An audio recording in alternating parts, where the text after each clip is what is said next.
इस समय पे पूरे देश में जो है एक नकारात्मकता का माहौल चल रहा है।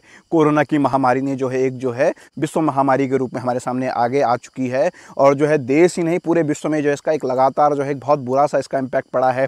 पिछले जो है 3-4 महीने से हम लोग देख रहे हैं कि हमारी होटल इंडस्ट्री से लेकर मैन्युफैक्चरिंग इंडस्ट्री से लेकर सारी इंडस्ट्रियाँ जो है ठप पड़ी हुई हैं और किसी बीच जो है प्रतियोगी परीक्षा की तैयारी कर रहे छात्रों को लगता है कि क्या सर आने वाले टाइम पे वैकेंसी आएंगी। मेरे साथ के बहुत सारे स्टूडेंट जो है मुझे कॉल करके मैसेज करके पूछते हैं सर आपको क्या लगता है कि इस कोरोना की वजह से अगली वैकेंसी आएगी भी या नहीं आएगी। ठीक है, तो मैं आपसे कहता हूँ प्लीज़ इस नकारात्मकता के माहौल से आप लोग जो है थोड़ा सा ऊपर उठिए।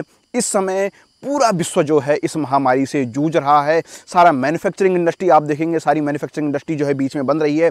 अब जाके आप देखेंगे manufacturing industry, construction industry, hotel industry तो फिलहाल अभी पता नहीं कितना टाइम उसको बनने में लगेगा, ट्रैवल इंडस्ट्री को बहुत टाइम लगेगा, तो सॉफ्टवेयर इंडस्ट्री, सब इंडस्ट्री में कहीं ना कहीं थोड़ा सा जो है भी रिसेशन चल रहा है। एक जो है इकोनॉमिकली क्या कहें कि इकोनॉमिकली डाउन चल रही हैं इस समय पे सारी इंडस्ट्रियां। ठीक है, तो जहां तक रही वैकेंसी की बात, तो आप देखना जैसे ही जो है विश्व जो है इस कोरोना महामारी से जो है एक जंग जीतेगा, उसके बाद आप देखना एक तरह से ये मैं कह रहा हूँ IT सेक्टर से लेकर मैन्युफैक्चरिंग इंडस्ट्री में जो है एक बहुत बड़ा हब आने वाला है। बहुत तगड़ी इनकी ग्रोथ होने वाली है क्योंकि ये विश्व है, विश्व कभी नहीं रुकता है, ये देश कभी नहीं रुकेगा, देश सदैव आगे बढ़ेगा। ठीक है, हमने आज देखा मुंबई जैसे महानगर जो है शांत हो गए थे, दिल्ली जैसे महानगर जहां जो है लोग रात में भी सड़कों में गाड़ियां चलती थी, उनमें भी जो है रात मतलब एक ऐसा माहौल हो गया कि दिन में भी लोगों को देखने लगा कि सड़क में कोई भी लोग नहीं थे। तो ठीक कुछ चीज़ें हो जाती हैं, सिचुएशन इस समय पे ऐसी क्रिएट हो गई। इस महामारी ने जो है पूरे देश के सामने जो है एक बहुत बड़ा क्या कह सकते हैं कि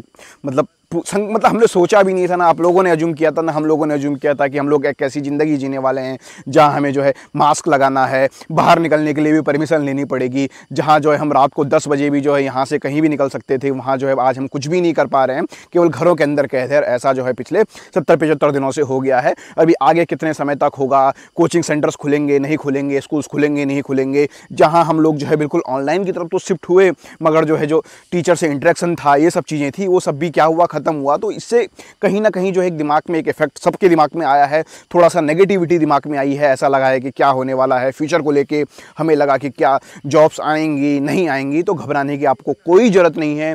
देखना सेक्टर दोबारा से ग्रोथ करेगा। ये समझ लीजिए जिस तरीके से एक अंधकारमयी रात होती है, अंधेरी वाली रात के बाद जो है उजाला होता है और एक बहुत अच्छा सूर्योदय होता है, हर जगह प्रकाश ही प्रकाश होता है, तो ऐसा ही कुछ होगा। तो आपको घबराने की कोई ज़रूरत नहीं है। आप लोग अपनी तैयारियों को कंटिन्यू रखिए। मैं आपको विश्वास दिलाता हूँ, विश्वास क्या, ये होना ही होना है। पृथ्वी कभी किसी के लिए नहीं रुकती है, देश कभी किसी के लिए नहीं रुकता है, देश ग्रोथ करेगा। हाँ, कुछ समय के लिए अभी जो है ऐसा हमने सोचा भी नहीं था, बस कुछ समय के लिए जो है थोड़ा सा विकास रुक गया था, वो दोबारा से ग्रोथ होगी तो वैकेंसियाँ आएंगी। ठीक है, तो आपको कुछ नहीं ध्यान देना है इन सब चीज़ों पर। नकारात्मकता से आपको अपने आप को स्वयं को उबारना है। नेगेटिविटी जितनी आएगी, जो है नेगेटिविटी इंसान को अंदर से खोखला कर देती है, तो हमें खोखला नहीं होना है। हमें जो है कंपटीशन की तैयारी करनी है और अच्छी तरीके से करनी है। ठीक है, देखिए आपके पास दो चीजें हैं। अगर आप जो है लड़ोगे तो आप जीतोगे या हारोगे, एक चीज होगा। मगर अगर आप लड़ोगे ही नहीं तो आप पक्का हारोगे। तो आपको जो है लड़ना है। जीत हार का निर्णय बाद में देखेंगे। आप जीतोगे अगर आप जो है अपने आप को सकारात्मक माइंडसेट के साथ आप लोग जो है मैदान पे आओगे तो आप पक्का जीतोगे। मेरी बहुत सारी शुभकामनाएं आपके साथ है। तो अपनी तैयारियों को कंटिन्यू रखिए। कोरोना से कुछ इफेक्ट नहीं आने वाला है। कोरोना केवल कुछ समय के लिए आया है और कुछ समय बाद ये चला जाएगा।